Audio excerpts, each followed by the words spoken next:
Packers quarterback Aaron Rodgers is back after a whole offseason of speculating. Would he get traded? Is he going to hold out?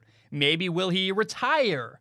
The tension built and built and built, and wow, nothing. Like, nothing happened. It's kind of unbelievable. And it's not unbelievable, but honestly, I guess the way to put it is that the least exciting outcome we could have possibly gotten is what happened. He just kind of showed up for training camp. Aaron Rodgers was back, and you're like, oh, okay. Now, on Wednesday, July 28th, literally a week ago from today, he gave a really big press conference. And I want to break down what he said. Now, I do want to say, like, I took my time in covering this, and I'm glad I did. A lot of people who have a job similar to me all are, like, race to be first. And, they want to be the very first person to cover it the very next day. And to me, it's really important to be thoughtful, take my time, get all the information I possibly can. And I never want to be the guy who just has a knee-jerk reaction if I can avoid that. And it's been really great. In the last week, even more information has come out. The Packers GM, Brian Gutekunst, has come out multiple times and responded to things Aaron Rodgers has said, which is very interesting and valuable. So I guess here's what Aaron came out and said. He gave a 30-minute press conference. And it's interesting. He's very, very careful with his wording. He even had notes he was reading. Like, he wanted to get stuff right, was very intentional with everything he said. Sometimes good, sometimes bad. And honestly, it felt like he kind of waited all offseason, said very little, just listened to all the criticism, all the media stuff. And he was kind of very shrewd and tactical in the way he made statements addressing every little bit of criticism. Like, he poked holes in everything he possibly could. And I think shrewd is a great word for it. Just very smart, very calculated. For example, he said multiple times, and I actually like this. It's honest. It's true. He said, I'm not a victim. I've been paid a ton of money by this organization. Like, I'm very fortunate. Like, I appreciated that. I appreciated it, but it's also, that's a very intentional statement to say, like, hey, I said it, therefore you can't say I'm playing the victim because I said I'm not. He's so intentional with his words, and it's smart, it's good, it makes it hard to criticize him, which is really, that feels calculated and intentional. Now, Aaron said the main problem he has with the Green Bay Packers is that he's upset that he was not a bigger part of free agent conversations. He said he has never been a part of free agency and a part of recruiting people, and he wanted to be used as a recruiting tool. He said, people come to Green Bay to play with me. He made a reference to, like, Green Bay is not a vacation destination. Pretty clear. Guys want to play with me, Aaron Rodgers, and I am why we have a chance to win a Super Bowl every year. And he said he feels like he's earned the right for more input. And he said he doesn't feel important or respected based on the way the Packers have treated him.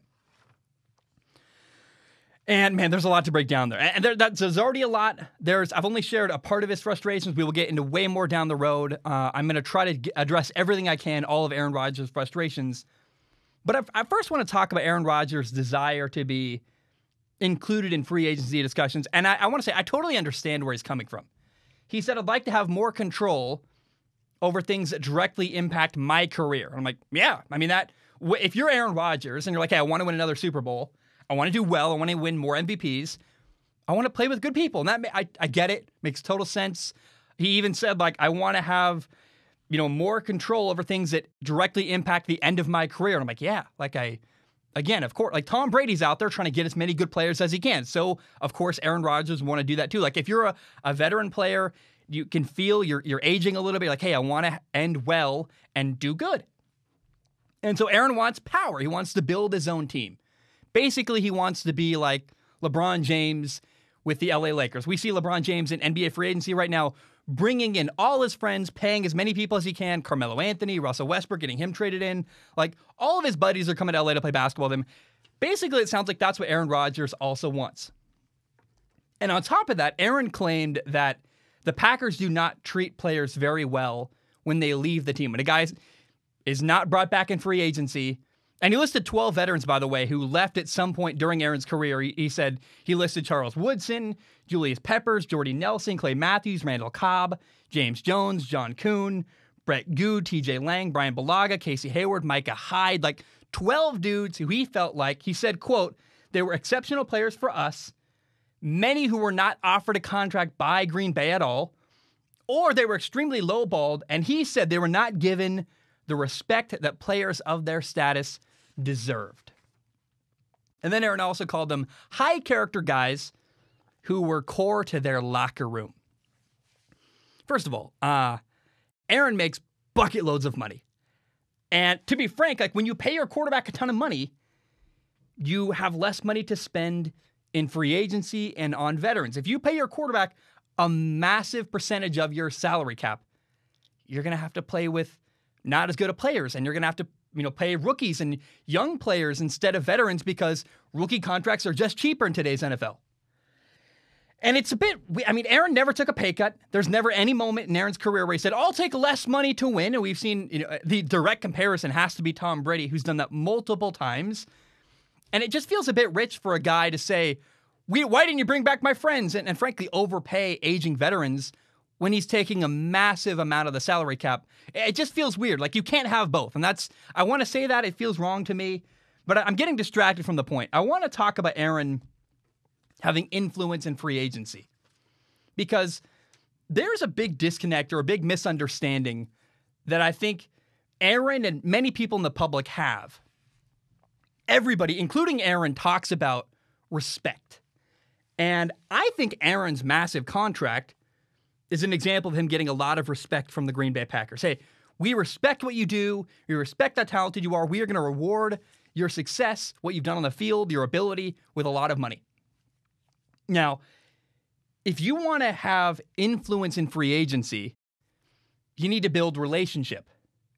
Have you ever gotten advice from somebody who didn't earn the right to give you advice and you feel like you're being talked down to or scolded or having someone give you orders? I've had people do this to me where I'm like, dude, who are you? Like, what right do you have to talk to me? And there's a problem with Aaron Rodgers' reasoning, in my opinion, where he thinks respect and influence are the same thing, and they're not. His reasoning is like, I performed well, therefore you should respect me.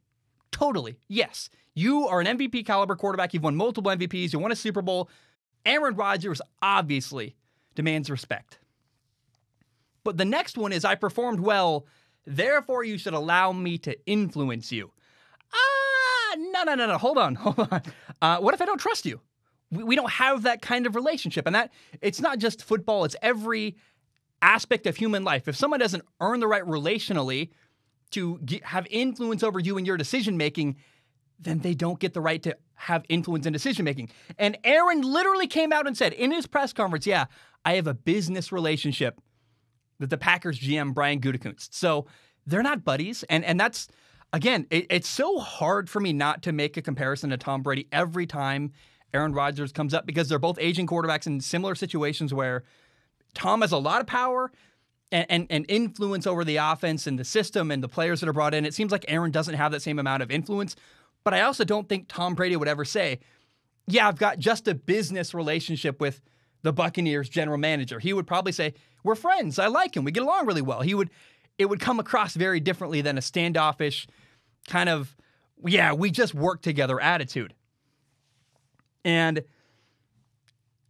Aaron, as a GM, would have done badly. Like all the players he listed, many of them were washed up. Many of them would have been overpaid if Aaron Rodgers had said, hey, bring back this guy, bring back that guy. Now, the Packers did recently trade for wide receiver Randall Cobb, a slot receiver to be more clear, and that move was made to appease Aaron Rodgers.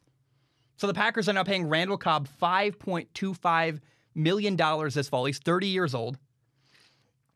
And Randall Cobb's last two quarterbacks were Dak Prescott 2 years ago in 2019, and he had Deshaun Watson throwing him the ball last year in 2020.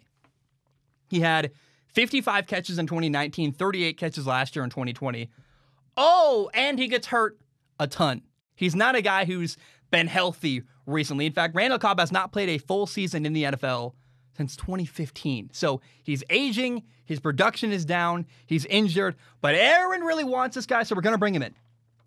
Now, the day after Aaron had his own press conference, the Packers GM, Brian Gutekunst, had his own press conference. And almost immediately, I think literally his first statement or first question answered was about Randall Cobb. And he said, we got Randall Cobb because Aaron wanted him. The message was, if Randall Cobb is terrible, Blame Aaron, not me. In fact, he literally said, without Aaron, we would not be pursuing that. So, he's like saying, look, we're doing everything we can to keep Aaron happy, and if this blows up, do not blame me, because that's the problem with Aaron's demand, is he wants players brought in that fit him, but he also doesn't want to pay for the consequences if those players don't work out. He wants Brian Gutekunst to take the fall. Now, here's the big quote that Brian Gutekunst gave. This is from a Sports Illustrated article written by Albert Breer. It came out on August 2nd. This is the Packers GM, Brian Gutekunst, talking about including Aaron Rodgers in free agency. It's a long quote. He said, first of all, I'd say there's very few of those players, guys who you would include in free agency. You're talking Tom Brady, Aaron Rodgers. There are very few of those players.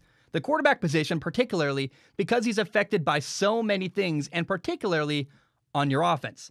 The ones like Aaron and Tom, their input is valuable. How has that piece affected things? That's kind of hard for me to say, but I can understand why they want to have input. So what's your definition of input? Are you listened to? If you're listened to and a different decision is made, do you still feel listened to? Or is it just doing what you want? I think there's a difference there. But I do think those guys have put so much into an organization, played at a high level. I think it's important that they have a bit of a voice. So he's saying, I'm not just going to take orders from Aaron Rodgers. Remember, it's Brian Gutekunst's job to build the Green Bay Packers roster. If the team is bad, guess who gets fired? It's not Aaron Rodgers, it's Brian Gutekunst. He's the one who would take the fall. So if Aaron wants him to overpay veteran players, I'm not cool with that. I'm like, we don't have a good relationship. I personally am not willing to take the fall for you wanting me to pay your buddies more money than they're worth and potentially hurting our franchise.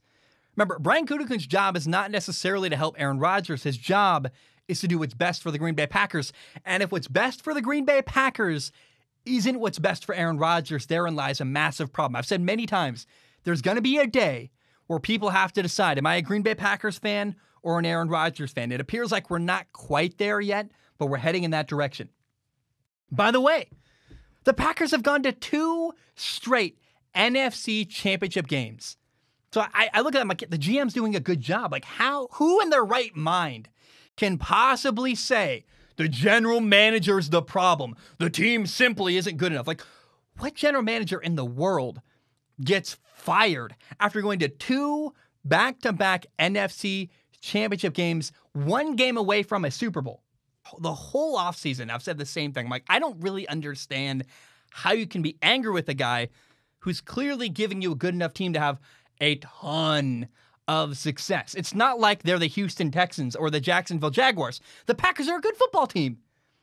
Plus, again, this is the thing you have to remember. Aaron's massive contract is a big hurdle that the general manager has to overcome when you're building a team. After you pay your quarterback a ton of money, you have to cobble together and it's like a puzzle to, okay, we're paying our quarterback a ton of money. Now, how do we build a team with the rest of our salary cap? Whatever money's left over is used to bring in players to help your quarterback. And I'm sorry, but I think somebody should be defending Brian Gutekunst. Again, it's his job to pick the players, not Aaron Rodgers. So I just, okay. Now, the other main complaint Aaron Rodgers has is that he feels like the Packers are not committed to him past the 2021 season. Now, look, I believe Aaron Rodgers contradicts himself multiple times during this press conference. You think you can win a Super Bowl, but the GM is bad, or you're mad that you're not bringing back people, but you're paid a ton of money. And one thing he mentioned is that he considered retirement this offseason. And that to me is a big red flag, because all it does is, if you're thinking of quitting, then you need to have a backup plan for your quarterback. Actually, what him saying that I consider retirement does, all it does is validate, Brian Gutekunst did the right thing by drafting Jordan Love, so he had a plan in case Rodgers bailed out early. Yeah, was it controversial to draft a first-round quarterback, Jordan Love, in 2020? Absolutely. But you got to have a backup plan in case your guy leaves. Watching the interview drove me nuts. I'm like, why is no one asking, hey, if you were considering retirement, don't you think it's a good idea to have your team drafting a backup plan in case you leave. No one, the media is so flimsy and afraid of challenging Aaron Rodgers. I'm just watching the interview going like, is no one going to say it? Is no one going to ask this question? I was surprised by that. And I can feel myself now. I sound angry. I'm not. Oh, man. I just couldn't believe no one even asked that question or even thought to ask that question. Now, one massive talking point that always comes up is the fact that the Packers never called Aaron Rodgers to warn him, hey, we're thinking of drafting a quarterback. And apparently that phone call never happened. Now, by the way, how do we know the Packers did not call Aaron Rodgers to give him a warning call? That information had to come from Aaron Rodgers because there's no reason the Packers would be like, yeah, they wouldn't brag about not calling Aaron. No, clearly a disgruntled Aaron Rodgers allowed that information to get out to the public. And so it's weird. It feels like Aaron talks out of both sides of his mouth occasionally where it's like, I just wanted to keep everything behind closed doors. But also, I'm putting out lots of, whether it's him or his agent, lots of information is coming out from Aaron Rodgers. And it's just like, man, I don't understand. Like, if I don't call you, the only way that everyone knows I didn't call you is if you say, hey, he didn't call me. So here's what the Packers GM, Brian Gutekunst, said about giving Aaron Rodgers a heads up before drafting quarterback Jordan Love. He said, quite frankly, if that was even a possibility, I would have loved to do that. But we didn't go into the draft thinking, hey, we're going to target this and do it. If that was the case, we probably would have done that. That wasn't reality. Would that have changed anything? I don't know if Aaron, with the issues he has, if that's really part of it.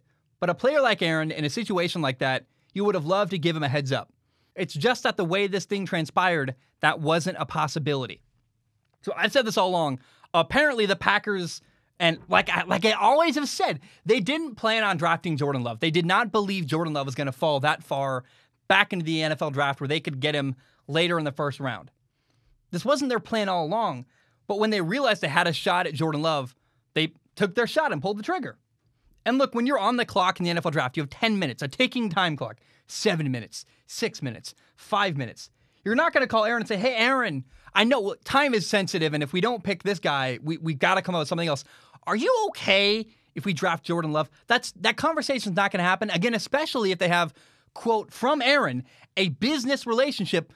Why would you give a guy bad news that you know is only going to make him angry? Because Aaron said when he found out they drafted a quarterback, he was very unhappy. If you're Brian Gutekunst, I'm not really inclined to give a guy, if you call someone and you know they're going to react negatively and you have 7 minutes to make the decision and pull a trigger on it, why would you waste time with a guy? It's not feasible. Now, back to Brian Gutekunst's press conference. He said two more key things in response to Aaron Rodgers. Aaron listed these 12 veteran players. He said he felt like they left the team feeling disrespected. Well, Gutekunst was honest, and I really like that he said this. He said, well, most players leave unhappy. That's how the business works. Players always think they can keep playing, and they want more money. If you're 33 and you're Clay Matthews, however old he was when he left the team, you're like, yeah, I got another good two years in me, and I played for the Packers for a long time. I deserve respect. I deserve money for the years of service I gave you. And unfortunately, that's just not how the world and the business of football works. When you say, hey, you're old and we're not going to pay you as much money as you think you're deserved, of course that's going to make somebody upset. Like, nobody's going to leave that situation and be like, oh yeah, like I'll sing-songy, go, Pack, go. I'm so happy the team doesn't believe I can still play and doesn't want to pay me the money I want. So again, of course, veteran players don't leave incredibly happy. Like, you didn't pay me. No one's going to be happy as the player or the employee getting essentially fired by the team you worked for a long, long time. Oh, and by the way, Aaron said that's who he was talking to this offseason. So apparently Aaron's talking to a bunch of disgruntled former employees. Look, I personally don't think that really helps you. If you're a person who is already frustrated, you're going to people who are saying the things you want to hear, bad-mouthing the organization you're frustrated with. I mean, that's just my 2 cents. Plus, again, Aaron's going to be, this is his 17th year in Green Bay. Like, he's been a Green Bay Packer for 16 years. Of course, people are going to come and go. That's just how the business works. Again, go talk to Tom Brady. How many people came and went during Tom Brady's career with the New England Patriots. It's unbelievable. More than Aaron's ever had to deal with in his life. Do you think he was happy when Wes Welker was gone? Like, that's his buddy. But he knew, oh, this guy's washed up. We can't overpay him. And he just listened to the GM, Bill Belichick, the head coach as well, and said, I'm going to follow the system, do my thing. So now, one thing I really liked about Gutekunst here is he said that we have been listening to Aaron's input. He acknowledged, like, we listen to Aaron, but if we don't do what Aaron wants, again, it's that quote he just gave, that long quote I put on screen. It's like, well, if you give us input and we don't do exactly what you say and you're mad at us, do you not feel listened to? Because then you're just giving us orders. Now, moving forward, he acknowledged that he wants to do an even better job of explaining why they're doing what they're doing to Aaron Rodgers. And he admits that we could have done a better job of that in the past, explaining our reasoning behind our moves to Aaron Rodgers. And apparently he wasn't doing that. And that makes sense. Like, okay, if I were Aaron Rodgers, I want to at least know why you're getting rid of Jordy Nelson, right? Or Julius Peppers or Charles Woodson. If you're going to make the move, a player I like that I think is valuable for our locker room, and he said them, high character guys who probably preach the gospel of winning that Aaron believes in. He says, look, if you're going to get rid of that guy, at least tell me why. And that, to me, totally makes sense. But again, that's a relational thing. And if you don't have a good relationship with the guy, do you see my problem over and over again? It sounds like they don't have a good relationship. And my honest thought is Aaron kind of a prickly guy who's hard to have a relationship with? Based on the little I know, and I'm not going to say much more about it, but that wouldn't shock me if Aaron wasn't particularly the easiest guy in the world to get along with. Ask Greg Jennings, was that the guy who he said they had a really bad interaction as he was leaving the Green Bay Packers? So now I will say this, again, watching the press conference, the media, man, they just don't ask difficult questions. I'm like, now the only thing left to say, I guess, this year, or about this year, is how will the Green Bay Packers do this year now that Aaron Rodgers is back? A lot of people think Aaron Rodgers and the Packers are going to do very, very well. I keep seeing a lot of people referencing The Last Dance when Michael Jordan won a title in his last year with the Chicago Bulls. And this could be a Last Dance scenario. And I think it would be incredibly fun, interesting, and chaotic if Aaron won a Super Bowl this year with the Green Bay Packers. I would love that. For the record, I think that would be amazing because it would lead to a problem. Like, do they get rid of Aaron Rodgers if they win a Super Bowl? Like, what do you do there? You can't get rid of a guy. I would imagine MVP 2 years ago, Super Bowl this year, you can't get rid of Aaron Rodgers. You probably would have to trade Jordan Love. And that sounds chaotic and wild. I just think that would be great television and interesting. I want that to happen. So what if he wins and he leaves? Here's the problem. Aaron Rodgers is not Big Ben, and here's what that means. Ben Roethlisberger, the Pittsburgh Steelers quarterback, everybody knows, it's been acknowledged by everybody, he's coming back for one final year before he retires. The Pittsburgh Steelers are giving Big Ben, their quarterback, their future Hall of Fame quarterback, multiple Super Bowl winning quarterback. They're like, hey, Ben, this is it. You've done a great job for our franchise. You get one final year. It's kind of his like going away party, and what is it, like a victory lap or a victory tour of, hey, I'm Big Ben, I get one final year in the NFL. And for him, it's one final shot in the rest of his life to ever win a Super Bowl. And so you're going to give everything you have.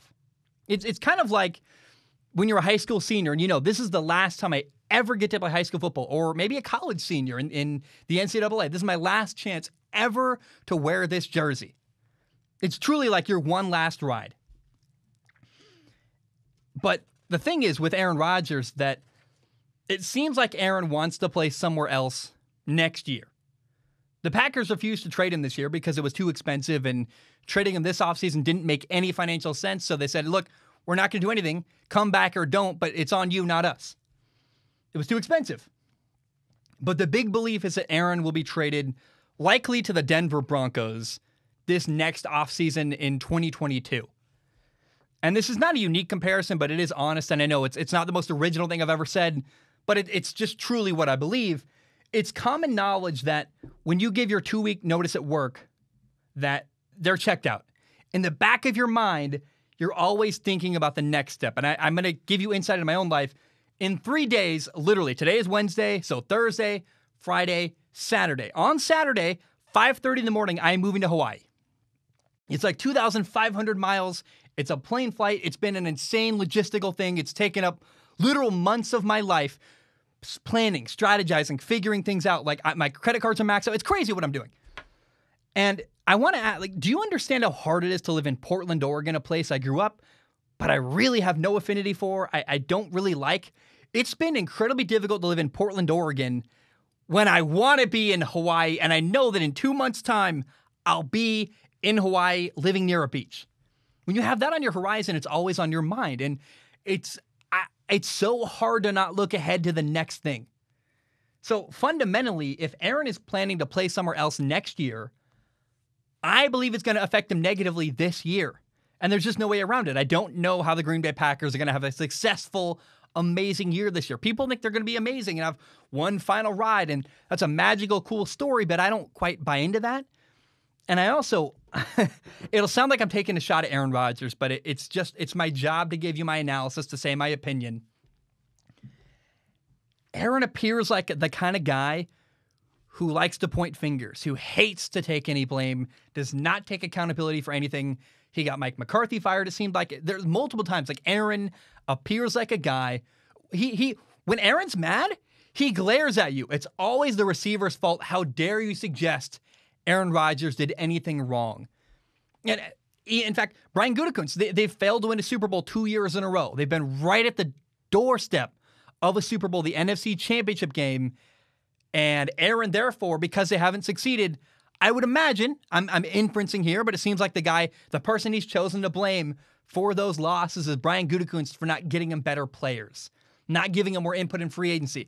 The reason why they can't quite get past the hump is not Aaron's fault. It could never be Aaron's fault. It's the general manager's fault. There's always someone that has to be blamed, and God forbid Aaron be the one to take accountability and say, it's my fault we lost. So I say that all to point out that if anything goes wrong with the Green Bay Packers in a season where I truly believe he's already thinking ahead to his next move, there's no way that goes well. There's no way that he is prepared for things to go poorly. And when things go wrong, he's not going to start pointing fingers at this guy and that guy and start in his head thinking about, I cannot wait to be in Denver next year where they're going to give me better receivers, better than these idiots, and people that pay attention and people that will follow my bidding and do what I want and follow my literal orders. So, man, I just do not have a lot of confidence. I'm sure he'll do somewhat good. He's an incredibly talented quarterback. They're a good football team. But again, fundamentally, I don't believe you can be a Super Bowl winning quarterback when you're already looking ahead to your next opportunity. And if that is in fact what's happening, then I have no confidence Aaron Rodgers can win a Super Bowl this year. Maybe they go 10-7? Is that they're playing 70 games this year? 10-7, 11-6. I don't know. They'll be good. They're not going to be awful, but I don't think the Green Bay Packers are going to win a Super Bowl this year. And if that does happen, I'll be incredibly, incredibly surprised.